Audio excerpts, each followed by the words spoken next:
Here we are then for more league racing content. Today we're here for WOR for the penultimate round of the season, and this is the Brazilian Grand Prix. After this we have the finale in Jeddah, which I will be streaming this Sunday on my Twitch, guys, so link down below. Go check that out in my link tree. And I'm also streaming tonight PSGL round number 3 at Zandvoort, so yeah, go check it out while you're there. And if you're going to enjoy this video, like and subscribe. Also, link in the top right to the previous round in WOR. Go watch it before you watch this one, as there could be spoilers ahead.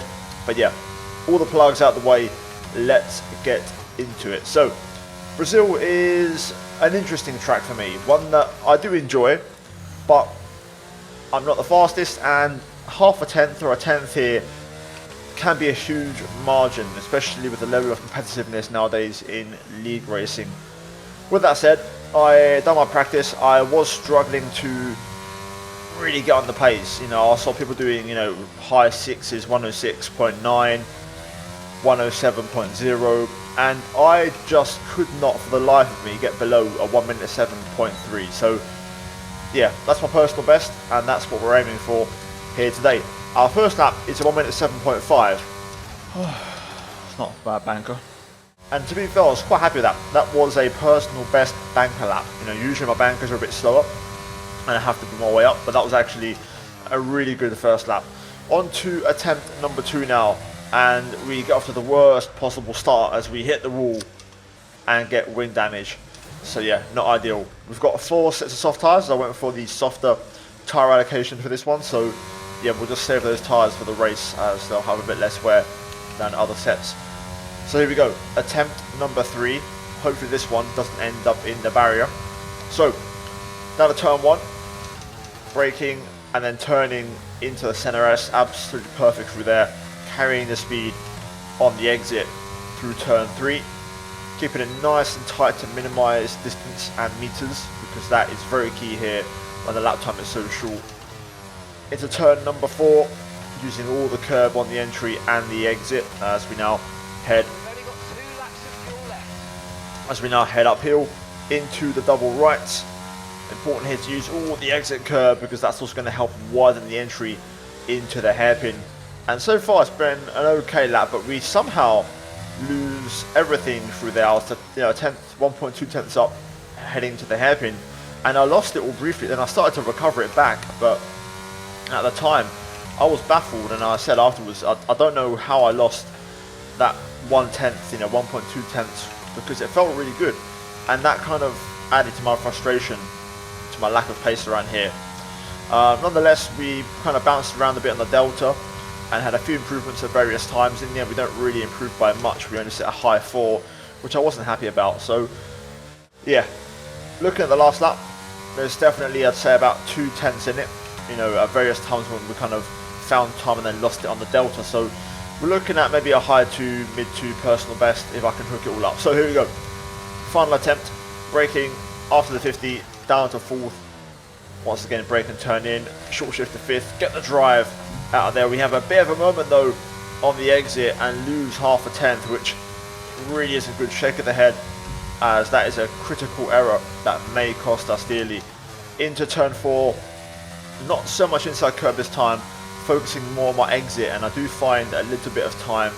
Now up the hill into the double rights, staying a bit tighter this time for the first apex, then running it a bit wider for the second one. We open up the right-hander into the hairpin, and we find a chunk of time, and I really don't know what was too much different from the last run through there, but we've recovered that time quite well. Especially through here, we're still finding time as we now draw level with our delta. We're now actually up by a fraction as we improve in sector 2. Now pushing through the last corner, we find over a tenth, and that is where all the time was for me. I was struggling to hit that final apex perfectly, but DRS open up to the line, and this lap is going to be a 1:07.352, which is pretty much my personal best. And had we not had that bad first sector, we could have maybe just scraped a very high 2, which would have given us, even then, P14. So yeah, unfortunately, you guys, I just don't quite have the 1 lap pace here. It's I have struggled here before.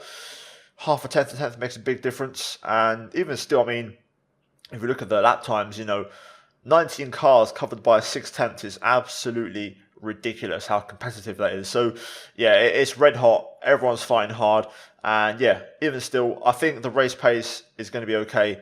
And it's going to be about strategy, trying to fight back and, you know, making a good race and doing a good job. So just for note, in the race, I'm in a call with Lefted, who is in the Aston Martin. He's starting from P2, I believe. So yeah, you'll hear him in the background at various times across the race.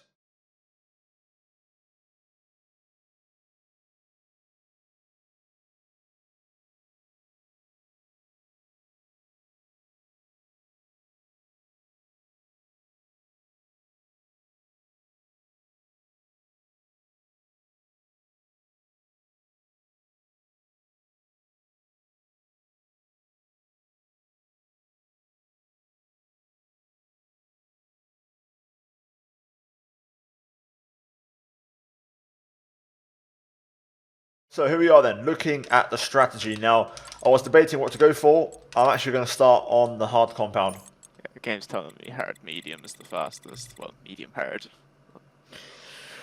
I'm just going to go +1. My brain says if Bahrain was like 0.6, surely it's got to be like 1 lap fine. 1 lap's got to be fine. Oh, I need to put on some pressure. That's exactly what I'm doing. Especially on the hards. And as you can hear, just kind of talking through a bit of strategy. I'm starting quite far down, so we're going to start on the hard type, but so is everybody else. Here we go then to 5 red lights at Brazil, and we're underway. I've got excellent tyre temp, and we get an absolutely perfect launch off the line, getting past Taz and him into turn 1, braking late to try and, you know, lock in those overtakes. We've got Patrick Hadler getting out of shape, and Taz fights back on the inside, but then loses the back end, also losing more cars. Now that is a start. And we're up to P13, so 3 places gained on that race start, which was absolutely insane. One of the better ones I've had in this game. Race start king remains undefeated. And I think at one point I'll make a compilation of my race starts, because I swear I've got the method locked down, and I think I've done a video on the channel how to get a perfect start, but it hasn't got any views, which is a loss for everybody else who hasn't seen it. But yeah, we get a warning for cutting the inside of the hairpin there, trying to go for a move on Patrick Hadler, trying to be aggressive, you know, get the elbows out. Hudson Paul looking for the move here as we go back up the inside into the hairpin, side by side with the Macca as we head down the downhill section into the final corner. Still side by side as we actually brake later and we swing it round the outside. Patrick leaves the room and we make a phenomenal move, and in 1 lap, P16 to P12. I can't tell if everyone's driving like idiots. My pace is insane. Now at the end of lap 2, DRS is about to be enabled, and I felt really quick. The car felt fantastic. Now use DRS now available.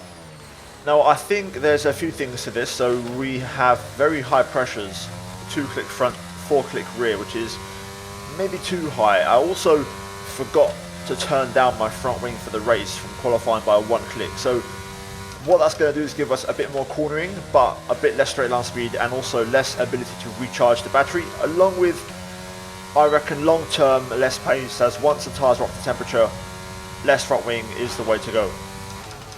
Now the pace will calm down a bit. Everyone will regroup.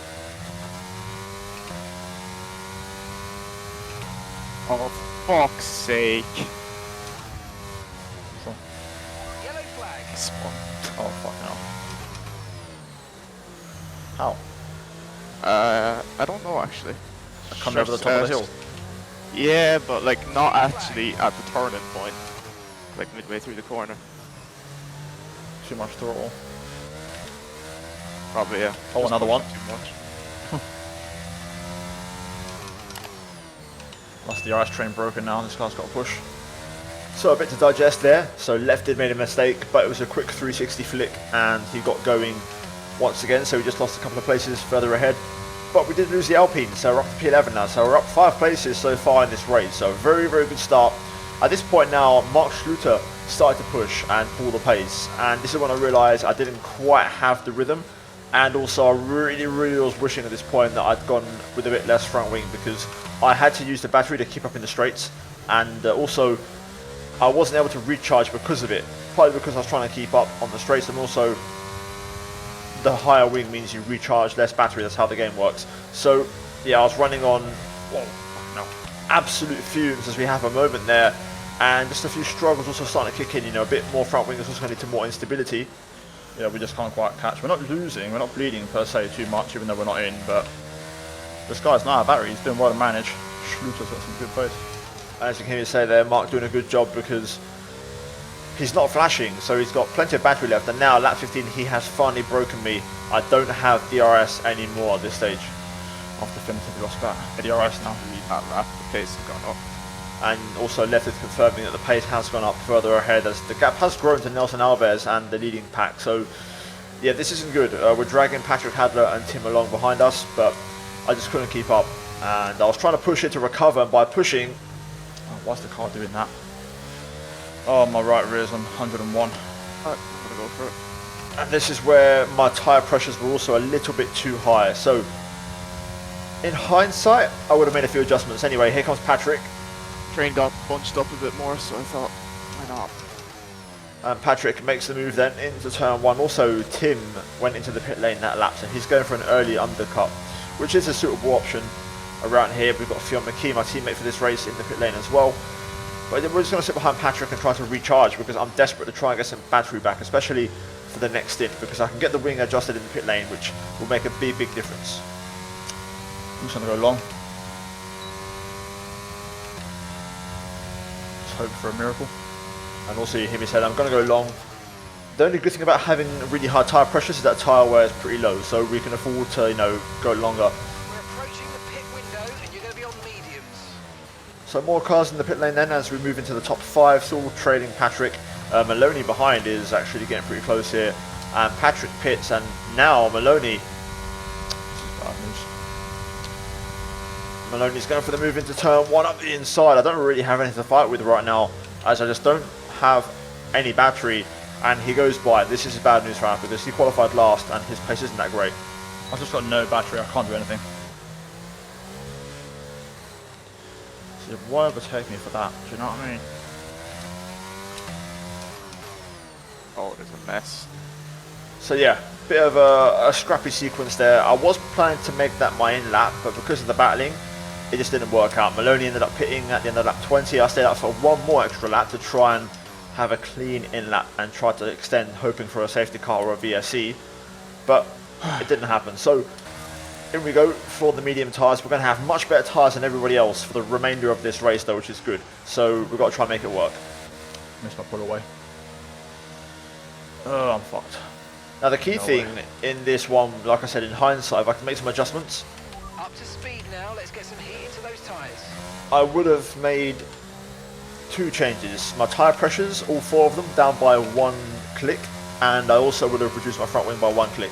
It would have meant in the first stint that we could have had better straight line speed and also a bit better rear traction, as tyre wasn't an issue. Fionn McKee, my teammate, backwards at turn 4, Okay, clear. as yeah, those adjustments would have meant we would have been a bit more competitive long term in the stint. All these yellows, and you're telling me I couldn't get one safety car. You can hear me say they're a bit frustrated as there are a couple of yellows out multiple times on track, but no safety car. Regardless, end of the lap, we're now behind Taz, who is yet to stop. We've got the speed here, so we're going to go by without using any batteries. We have managed to recover a little bit in the pit stop phase. Pens are stacking up, look. Now, you can hear me say penalties are starting to stack up. Unfortunately, that is only just around us, but the 2 cars ahead do have big penalties now. 101 tyre temp on the right front. I'm flirting. 100 on the right rear. I've got DRS now, thank God for that. If you're already doing it, but the drivability is a lot better on 60 diff. Now that piece of advice right there was also a big improvement. Changing the diff to 60 made the car feel a lot better. Up to 62% battery now, getting closer. I spent a lot of laps saving battery because I'm getting ready for the final push at the end of the race, so nothing happened. Ooh, that's my second warning. And yeah, we get our second tracking warning after the lap 1 warning. But yeah, on to lap 33 now, and we've got a decent bit of charge, and we're going to look to try and get past these guys ahead of us. Oh my God. Guy ahead of me almost done a Conor Muir. My light flashed before my eyes. I've done a Conor Muir. Conor Muir being left its real name, who of course has won twice in this race actually. Anyway, looking for a move on Patrick, but Not now, guys, it's too early. not able to get by. You can be say there, just not now, guys. It's too early because we're just losing pointless time, you know. Anyway, lap 35, Patrick got past Maloney, who was struggling for pace, and at this point we're looking for P9, but I want to try and, you know, get these moves done on track if I can, because penalties can always be removed. So here we go, now we're using all the battery we saved up to get alongside the AlphaTauri down the inside to turn 1, making a nice clean move. I was hoping to get a bit closer to Patrick here, especially with, you know, the fresher tyres and the setup adjustments, but Patrick had pretty good straight line speed anyway, and yeah, we're going to close in, but it's not going to happen. I'm going to keep a little bit of charge back though, as we may get a chance up the hill on the run to the line, so it's important now that we try and stay close through this middle sector and give it everything we've got. So as you can see up ahead, Tim, who was behind us in the first stint, we was catching him, but we didn't catch him fast enough, and the undercut he did worked out great for him, so he's got the jump on us, and we'll analyse that afterwards. For now though, the gap is 2/10. We're all over the back of Patrick, which is good, putting the pressure on, you know, the less wing and the differential adjustment, and the tyre pressures are hanging in there, even on the medium. They were just about hanging on 100, you know, Celsius. But here we go, through the last time now, the final corner of the braking zone. We just don't quite get the exit. I'm going to drain the battery, but also Patrick has a lot himself. Got no straight line speed, man. Yeah. Anyway, P9, I'll take it. Oh my god. P16 to P9, happy days. Now you saw there just the frustration. You know, we just didn't have the straight line speed yet again. I tried to get it, but we literally made no progress on the pit straight whatsoever. And also left it Connor letting out a frustrating scream as he had 2 spins and he could have easily won the race, I think, pace-wise, but he dropped the ball a little bit, so unfortunate one there for him. But yeah, there's your final order. We finish in P9, and a bit of a shame. I think P7 was on the table if I'd made some small tweaks. Definitely we'll bear that in mind for next time, but 60 diff, 1 click less on the front wing, possibly 1 and 1, like 1 on the front, 1 on the rear, overall on the setup for balance purposes, and then also 1 click less on tyre pressures, just to manage things a little bit better. But yeah, P9, we scored points again, which is good. I mean, from P16 to P9, decent recovery, good start, and, you know, the strategy was pretty decent, and we've done what we could. So yeah, guys, that is the final race order. I think still 17 seconds off the race win, which is quite a gap, but then again, DRS, you know, not being in the train plays a big part in that. And when the Alpine spun and we lost contact, you know, with Mark in front, that was kind of when the race turned a little bit. So yeah, it is what it is. Either way, I'm happy with my performance here today. If we look at the standings, we score a couple of points and we draw level with our teammate as we lock in that top 9. 1 more race to go in Jeddah. I'd love to get a podium. Maybe that would be pretty sweet. Possibly try to finish ahead of Sabrino and finish in the top 7. That would be nice. I think obviously if I won, I could get ahead of Drake Dempsey, which would be the ideal scenario, finishing in the top 6, but I'm not too confident that's going to happen. Either way, we'll give it a go and see what happens. But guys, if you enjoyed this video, leave a like and subscribe for more. It really helps out the channel. Once again, link down below to my Twitch, so go check it out. I'm streaming tonight and Sunday, so go check that out. And yeah, as always, a massive shout out to the members. Finally, check out the 2 videos on screen if you haven't seen them already, and I'll see you guys in my next video. Until then, take care, and let's go back from me.